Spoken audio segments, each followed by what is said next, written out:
Those of y'all who have been following us along, you know that I've been having a problem with the possum, and so what we did yesterday morning, he got me up. The dog got me up about 5:30, and it ended up that by the time I got my rifle ready and stuff, he'd done scurried underneath one of my buildings out there. So we went ahead and set a trap for him. We'll have a heart trap for him down there yesterday, and he's in the trap this morning. So we're going to go down and tend to him. Here, honey, got you some more bait. Got me some more bait to reset it, just in case his brother's there. Yep, you never know. Chicken bones. I can tell you. bones. I'll tell you one thing. Luke wasn't here because there's too much meat left on there. Exactly. All righty, we're going to scurry down here, folks, and tend to this little creature. I will tell you this much. It is a hot one. It's going to be close to 100 degrees today, they say.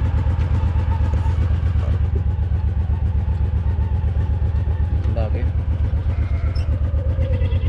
And Rambo's hollering over there.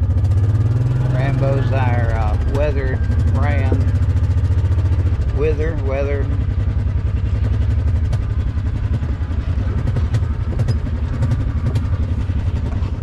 There's their chicken pen.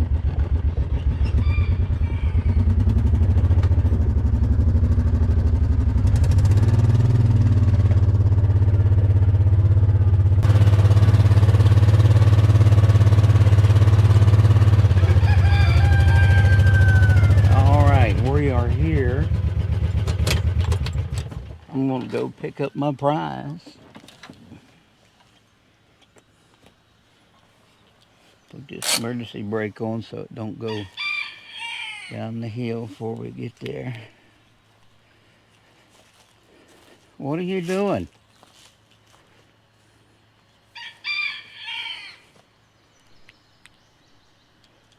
What's up with you?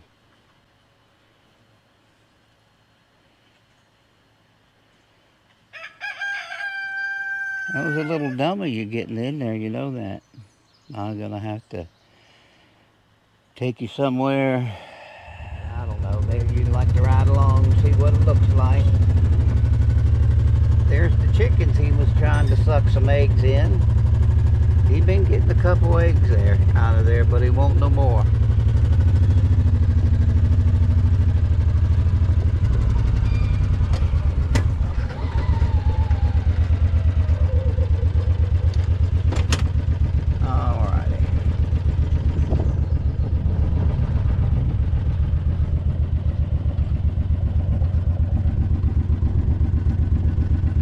Bottom of the property down there where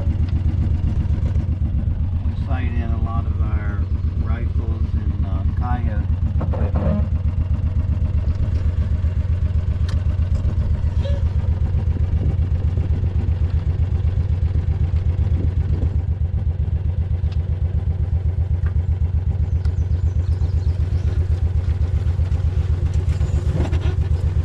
I'm trying out the GoPro 12 and the GoPro 13, and we're going to see how they do. If they do pretty good, along with my Rode microphones, lapel mics, then we may use them a good bit this fall in our deer hunting and coyote hunting expeditions.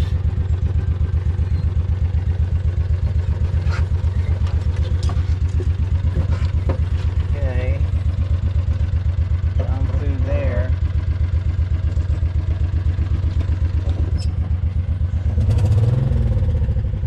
Better put that thing in gear.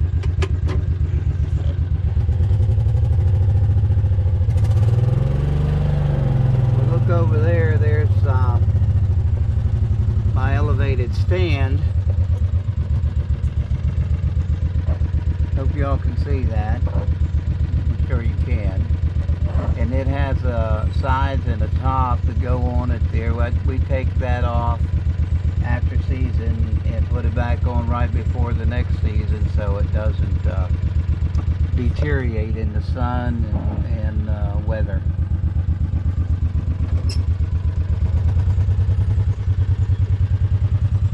And I've called several coyotes standing beside of this tree right there. Called several coyotes off of that hill there and sent them to their maker. Don't need coyotes around here. We got them, but we don't need them.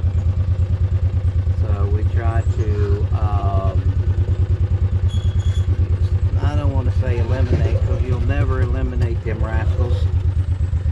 But we try to manage them to a tolerable point.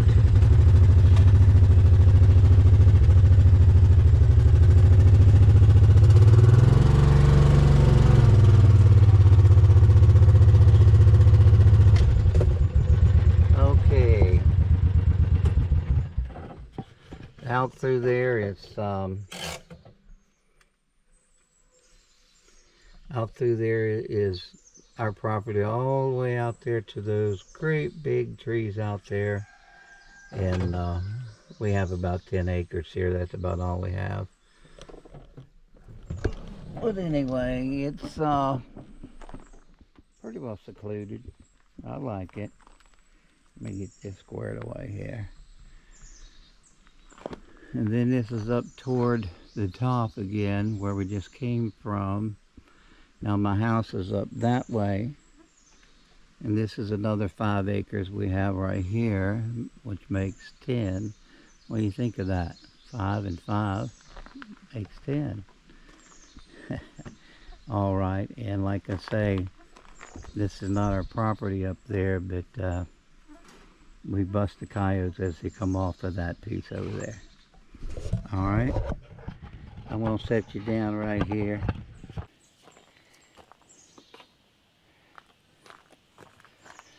Hope you can see it all right. Now, I'm not going to show you, be dispatching this fella, but that's what we have to do by West Virginia law. Okay?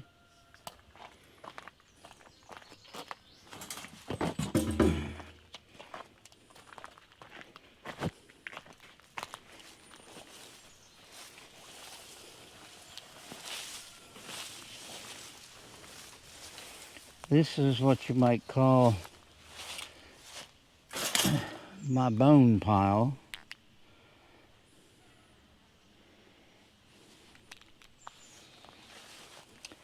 Okay, we'll get back with you just as soon as we get finished. All right? Okay. Mission accomplished. Not a fun thing you have to do, but it's a necessary thing at times. There's my gun scabbard. Back of the side by side that I carry this in.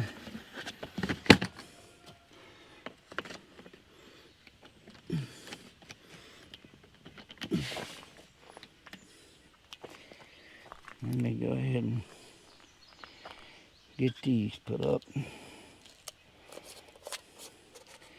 Out of this gun I'm using 177 caliber, and out of my FX 3,000 pound air rifle I use 22 caliber.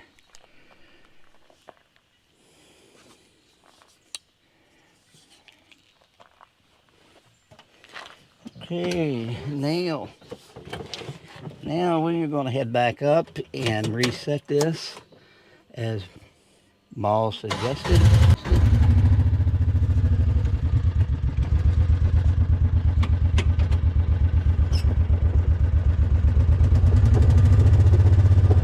Never know, his mama, his papa, his brothers, his sisters, or his cousins may be over there also. I didn't check, see if it's a male or female, but if it was a female, she was not with young, that's for sure, because they carry them in a pouch if they are.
Got the poles in, but I need to get the boys up here to put my 6-foot fence in for, because I'm not going to feed the deer.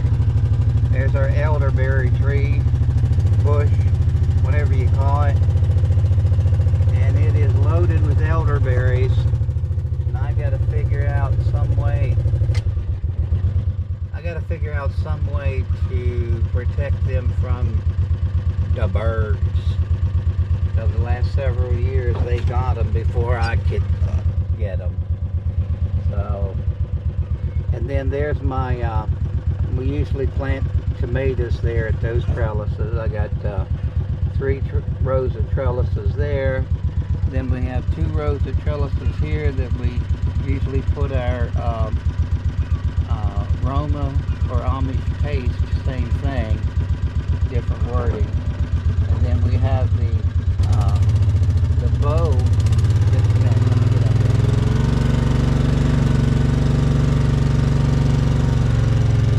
Then we have these trellises that we normally plant our green beans, our climbers on. And there's another one right there.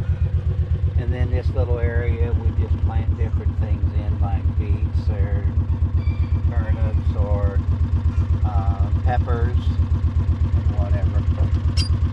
Okay, well, I'm going to get over here and reset this back, and if we happen to find and get anything in the next couple days, I'll let you know. Alright, back here again. I'm going to show you what I do to reset these cage crabs. Quite simple, been doing it actually all my life since I was about 13, but been doing it through the Department of Natural Resources since 1996. And the bait from the last set is in there, but I'm going to go ahead and throw these chicken bones, alright, in the back. And we're going to walk over here and set this guy back in the same spot that he was in. And one of the reasons I do that is because where this possum, the last possum, was caught, there's a lot of scent there that will ease the fear of any more if they would happen to come in there. And that is with any animal, a coon or anything. If they come in, and smell where this other possum was in this trap. That sort of eases them up and takes their wariness away, and they'll tend to go in a little better. But a coon will go in anyway. It don't matter. All right, we'll get back with you if we get something.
For those of you who haven't seen it yet, here is my sawmill woodworking, firewood and sawmill wood area here. There's Mr. Big. That's 41 horsepower Mahindra. Does great. The bugs going up my nose. Over there is the bucking table that I made, and it does real good. You see all of those slabs stacked on the front there, in the front of the leverage point, and it's still not coming up in the air. So I think we'll be good this fall when we stack several larger logs on there to cut up for firewood. And this is the sawmill. This is Woodland Mills 126. It's a 26-inch width, cutting width, and you have, when you get down about to the middle of the log, you have to turn it so that it's not too wide, because in between the blade bearings there, it's only 24 inches. But it'll work. It does good for me. And I've got some slabs or sticks over there, stickers, you know, for stacking lumber with. I made all of those. They're 3/4 by 1.5 inches.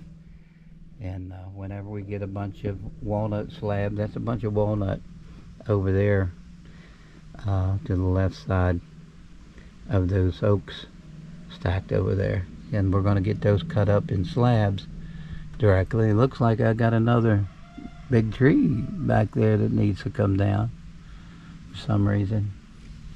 All right, this is a sawmill area. Y'all take care. This is Paul, Maw and Paw on the Swing.